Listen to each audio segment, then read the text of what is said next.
en el idioma calino o romá, o Guyale Galiliando, que va. También te lo puedo cantar en ese idioma. Y se comenzó de alguna forma a instalar en la sociedad que el enemigo y aquello que nos iba a fortalecer era justamente el pelear y el darle un lugar social a la Umbanda de enemigo de todo lo que tenía que ver con lo cristiano, ¿sí? Eso obviamente se fue proliferando, fue creciendo, y entonces por allí se empezaron también a manifestar pequeñas cuestiones que son propias del espiritismo.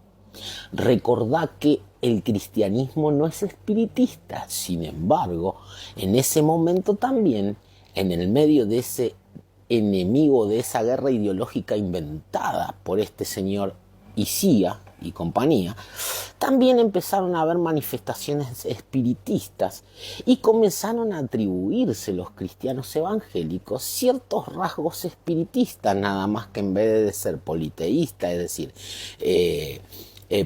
poner en parámetros de multitud de espíritus que incorporaban ellos obviamente al Espíritu Santo. Pero sí las manifestaciones y la doctrina se empezó a sobreedificar con las características que tienen que ver con el espiritismo umbandista. Aquel espiritismo umbandista el cual se dicen o se decían perseguir. Como ves, te estoy dando toda una clase de cultura para que veas de dónde sale toda esta imbecilidad que proliferas y que crees que es la voluntad de tu Dios, ¿no? Como para que nos dejes de romper un poquito las pelotas, así claramente. Entonces, digo, de hecho, en muchas casas religiosas evangélicas pentecostales se veían que las manifestaciones del Espíritu Santo eran personas que danzaban. Ellos dicen danzaban, giraban en forma cónica, como si tenemos el fundamento nosotros los espiritistas que giramos para generar un movimiento cónico de aducción y de desprendimiento energético visceral y traer a nuestras entidades sagradas. Bueno, eso lo empezaron a implementar. ¡Oh, casualidad! Los evangélicos pentecostales. Es decir, tomo dos pasos que hizo la iglesia pentecostal desde los 70 hasta el día de la fecha, y es la siguiente. Critico, me elijo un enemigo, lo critico y luego le robo ciertas cuestiones. Mi querido amigo, el camino no es criticar e insultar. Nosotros no somos el diablo.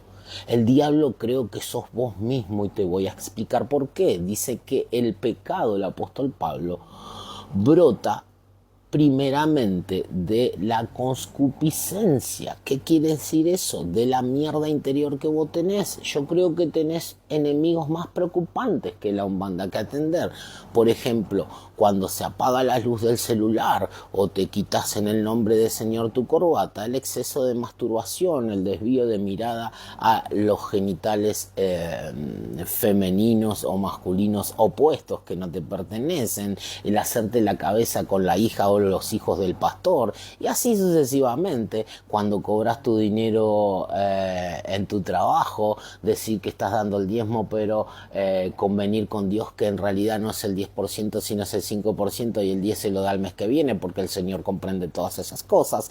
Y así un montón de enemigos internos que creo yo son más preocupantes que ponerte a pensar en el payumbanda, en el gallo, o en lo pochoclo que ves tirado, o en armar tus pequeños sermones bestiales arrancados de los pelos de las Escrituras, que es un maravilloso libro, y lanzarlo y adaptarlo sencillamente a un culto afroamerindio que te puedo asegurar tiene resultados, frutos. ¿Y sabes en qué me baso esta hipótesis?